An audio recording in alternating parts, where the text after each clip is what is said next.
Hello दोस्तों आज के इस वीडियो में हम आरटेट परीक्षा 2011 के सोल्ड पेपर जिसमें आज हम बाल विकास एवं शिक्षा शास्त्र के प्रश्नों के बारे में चर्चा करेंगे। तो शुरू करते हैं। निम्न में से कौन सा कथन विकास के बारे में सत्य है? विकास अंतःक्रिया का फल है। विकास एक व्यवस्थित श्रृंखला का अनुगामी है।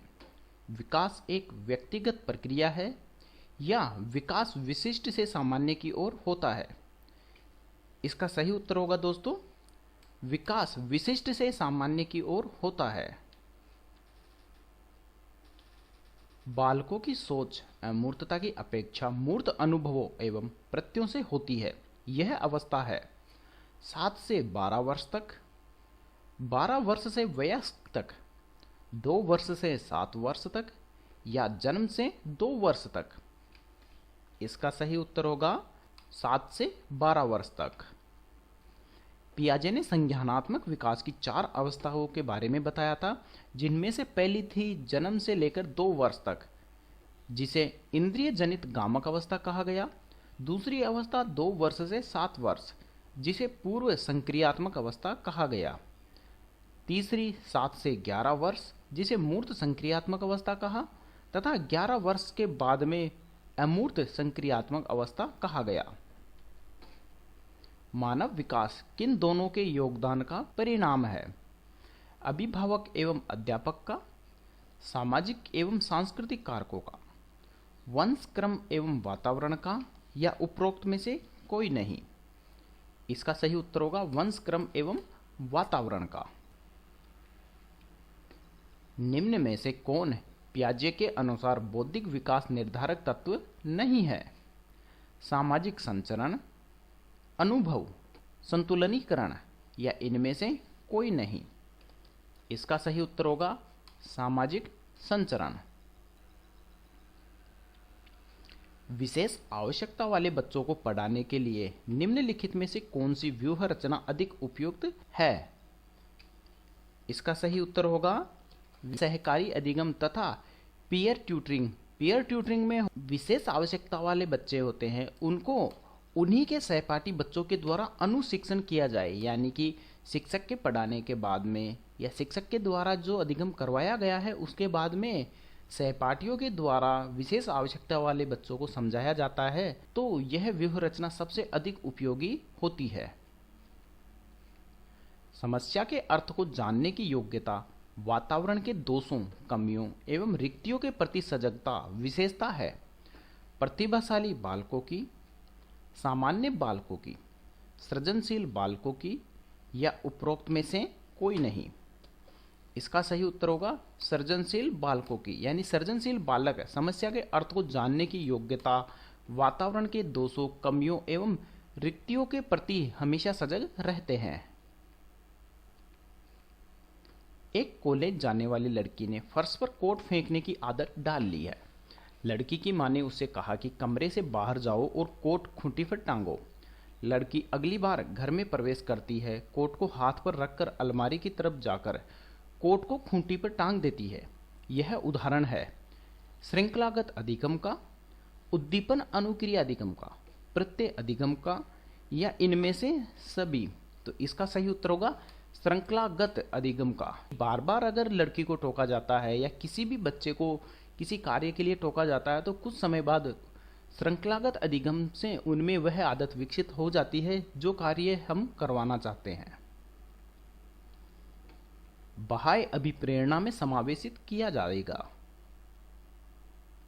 प्रशंसा एवं दोषारोपण, प्रतिद्वंदिता, पुरस्कार एवं दंड या परिणाम का ज्ञान। इसका सही उत्तर होगा विकल्प द। ये सभी प्रशंसा एवं दोषारोपण यह भी बाह्य अभिप्रेरणा है। प्रतिद्वंदिता, पुरस्कार एवं दंड तथा परिणाम का ज्ञान ये सभी बाह्य अभिप्रेरणा के तत्व है।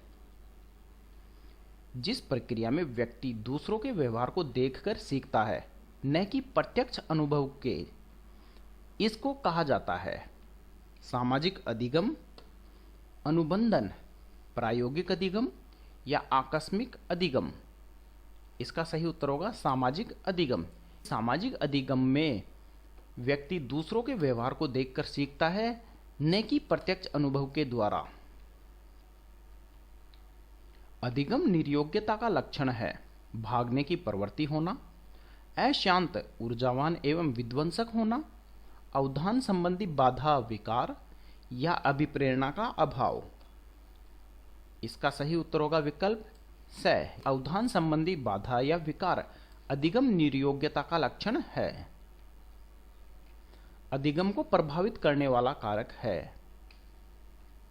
संचार का साधन, समवयस्क समूह है, अध्यापक या परिपक्वता एवं आयु। इसका सही उत्तर होगा विकल्प द, यानी परिपक्वता एवं आयु अधिगम को सबसे ज्यादा प्रभावित करती है।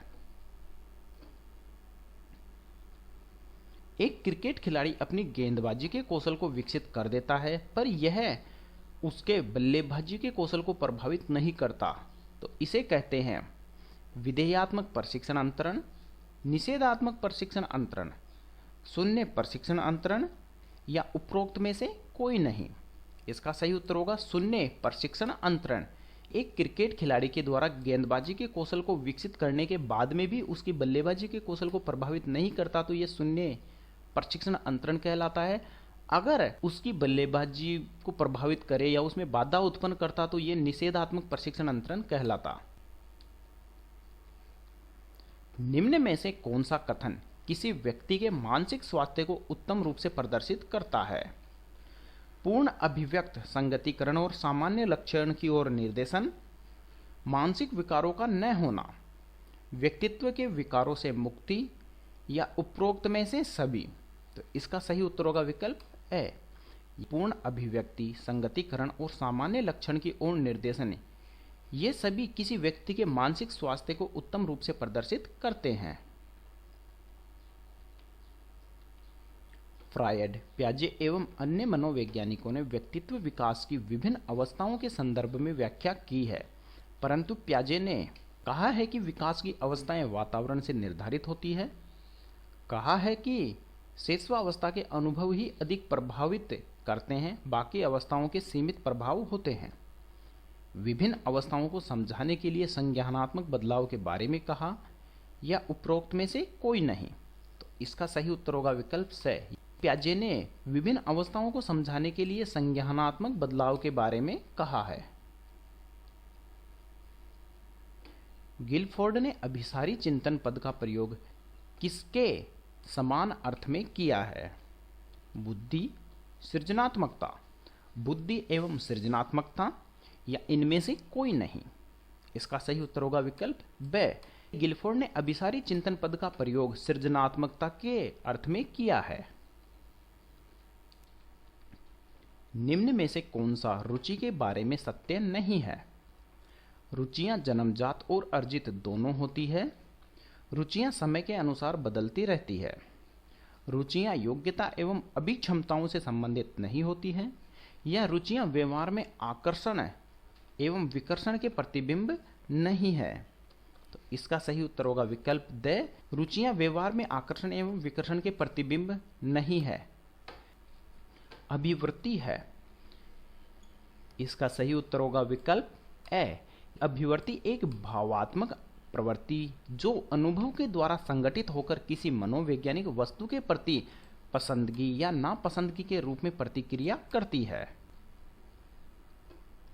व्यक्तित्व एवं बुद्धि में वंशानुक्रम की नाम मात्र की भूमिका है, महत्वपूर्ण भूमिका है, अपूर्वानुमेयी भूमिका है या आकर्षक भूमिका है।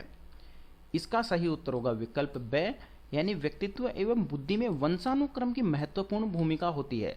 हालांकि दोस्तों आरटेट परीक्षा 2011 में इस प्रश्न का सही उत्तर है विकल्प ए को दिया था, परंतु व्यक्तित्व एवं बुद्धि में वंशानुक्रम की महत्वपूर्ण भूमिका होती है, क्योंकि अगर कोई व्यक्ति बुद्धिमान है तो सबसे अधिक संभावना यही रहती है कि उसके बच्चे भी बुद्धिमान होंगे, और अगर कोई व्यक्ति लंबा है तो सबसे बड़ी संभावना यह भी होती है कि उसके बच्चे भी लंबे ही होंगे। तो इसलिए व्यक्तित्व एवं बुद्धि में वंशानुक्रम की महत्वपूर्ण भूमिका होती है।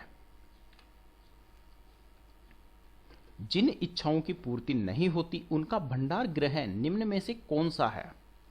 इदम, अहम, परम अहम, इदम एवं अहम। तो इसका सही उत्तर होगा इदम। दोस्तों, सिगमंड फ्राइड ने इड, ईगो, सुपर ईगो यानी इदम अहम और परम अहम के बारे में काफ़ी चर्चा की है और उन्होंने कहा है कि जिन इच्छाओं की पूर्ति नहीं होती है उनका भंडार गृह इड यानी कि इदम होता है। रक्षा तंत्र बहुत सहायता करता है हिंसा से निपटने में, दबाव से निपटने में, थकान से निपटने में या अजनबियों से निपटने में। इसका सही उत्तर होगा दबाव से निपटने में। शारीरिक निर्योग्यता वाले व्यक्तियों के लिए निम्न में से कौन सी युक्ति रक्षा तंत्र में सबसे संतोषजनक होगी? तादात्म्यकरण, विवेकीकरण, अतिकल्पना या इनमें से कोई नहीं। तो इसका सही उत्तर होगा अतिकल्पना। शारीरिक निर्योग्यता वाले व्यक्ति के लिए निम्न में से अतिकल्पना युक्ति रक्षा तंत्र में सबसे संतोषजनक होती है। बालक प्रसंग बोध परीक्षण 3 वर्ष से लेकर 10 वर्ष की आयु के बालकों के लिए बनाया गया है। इस परीक्षण में कार्ड में प्रतिस्थापित किए गए हैं सजीव वस्तुओं के स्थान पर निर्जीव वस्तुओं को, लोगों के स्थान पर जानवरों को, पुरुषों के स्थान पर महिलाओं को या वयस्क के स्थान पर बालकों को। तो इसका सही उत्तर होगा विकल्प ब, यानी लोगों के स्थान पर जानवरों को बालक प्रसंग बोध परीक्षण यानी कि CAT में स्थान दिया गया है। सृजनशीलता के पोषण के लिए एक अध्यापक को निम्न में से किस विधि की सहायता लेनी चाहिए? ब्रेन स्टॉर्मिंग यानी कि विचार वेश, व्याख्यान विधि, दृश्य श्रव्य सामग्री या ये सभी। तो इसका सही उत्तर होगा ब्रेन स्टॉर्मिंग या विचार वेश विधि। सृजनशीलता के पोषण के लिए एक अध्यापक को ब्रेन स्टॉर्मिंग यानी कि विचार वेश विधि की सहायता लेनी चाहिए। निम्न में से कौन सा कथन सही नहीं है? आवश्यकता वंचना की शारीरिक अवस्था नहीं है। अंतर्नोद आवश्यकता का मनोवैज्ञानिक परिणाम है। आवश्यकता एवं अंतर्नोद समान नहीं है बल्कि समानांतर है। या मूल प्रवृत्तियां आंतरिक जैविक बल है। तो इसका विकल्प ए, आवश्यकता वंचना की शारीरिक अवस्था नहीं है, यह सही होगा क्योंकि इनमें से कौन सा कथन सही नहीं है? तो ये कथन सही नहीं है, तो हमारा उत्तर ए सही हो जाएगा। जबकि अंतर्नोद आवश्यकता का मनोवैज्ञानिक परिणाम होती है। आवश्यकता एवं अंतर्नोद समान नहीं बल्कि समानांतर है तथा मूल प्रवृत्तियां आंतरिक जैविक बल है। शिक्षा का अधिकार अधिनियम 2009 में एक अध्यापक के लिए न्यूनतम कार्य घंटे प्रति सप्ताह निर्धारित किए गए हैं। 40 घंटे, 45 घंटे, 50 घंटे या 55 घंटे। तो इसका सही उत्तर होगा 45 घंटे। एक अध्यापक को एक सप्ताह में कम से कम 45 घंटे के लिए अध्ययन कार्य करवाना चाहिए। शिक्षा का अधिकार अधिनियम 2009 में एक अध्यापक को निम्न में से किस दायित्व को पूरा करना होगा? विद्यालय में नियमित रूप से समय पर उपस्थित होना होगा। पाठ्यक्रम का संचालन कर पूरा करना होगा। संपूर्ण पाठ्यक्रम को निर्धारित समय पर पूरा करना होगा या उपरोक्त सभी।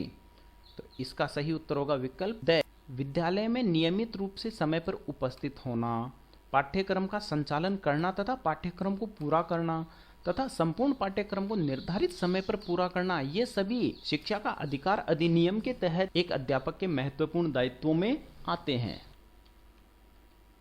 राष्ट्रीय पाठ्यक्रम रूपरेखा 2005 में शांति शिक्षा को बढ़ावा देने के लिए कुछ क्रियाओं की अनुशंसा की गई है। पाठ्यक्रम रूपरेखा में निम्न में से किसे सूचीबद्ध किया गया है? तो इसका सही उत्तर होगा विकल्प ए, महिलाओं के प्रति आदर एवं जिम्मेदारी का दृष्टिकोण विकसित करने के लिए कार्यक्रम आयोजित किए जाएं। राष्ट्रीय पाठ्यक्रम की रूपरेखा 2005 में बातचीत की गई है। ज्ञान स्थायी है वह दिया जाता है से ज्ञान का विकास होता है और इसकी संरचना की जाती है। शैक्षिक केंद्र से विषय केंद्र होने पर, विद्यार्थी केंद्र से अध्यापक केंद्रित होने की ओर, या फिर उपरोक्त में से कोई नहीं। तो इसका सही उत्तर होगा विकल्प ज्ञान स्थायी है वह दिया जाता है से ज्ञान का विकास होता है और इसकी संरचना की जाती है। यह राष्ट्रीय पाठ्यक्रम रूपरेखा 2005 में चर्चा की गई है। क्रियात्मक अनुसंधान का उद्देश्य है नवीन ज्ञान की खोज, शैक्षिक परिस्थितियों में व्यवहार विज्ञान का विकास, विद्यालय तथा कक्षा शैक्षिक कार्य प्रणाली में सुधार लाना, या उपरोक्त सभी। तो इसका सही उत्तर होगा विकल्प से, विद्यालय तथा कक्षा शैक्षिक कार्य प्रणाली में सुधार लाना। यह क्रियात्मक अनुसंधान का उद्देश्य होता है। राष्ट्रीय पाठ्यचर्या रूपरेखा 2005 के अंतर्गत परीक्षा सुधारों में निम्न में से किस सुधार को सुझाया गया है? खुली पुस्तक परीक्षा, सतत एवं निरंतर एवं व्यापक मूल्यांकन, सामूहिक कार्य मूल्यांकन, या फिर उपरोक्त सभी। तो इसका सही उत्तर होगा उपरोक्त सभी। ये राष्ट्रीय पाठ्यचर्या रूपरेखा 2005 के अंतर्गत परीक्षा सुधारों में खुली पुस्तक परीक्षा, सतत एवं निरंतर एवं व्यापक मूल्यांकन तथा सामूहिक कार्य मूल्यांकन पर बल दिया गया है। दोस्तों ये वीडियो अच्छा लगा हो तो इसे लाइक और शेयर जरूर करें। साथ ही जो लोग जीके अभी यूट्यूब चैनल को पहली बार देख रहे हैं वे चैनल सब्सक्राइब करना ना भूलें।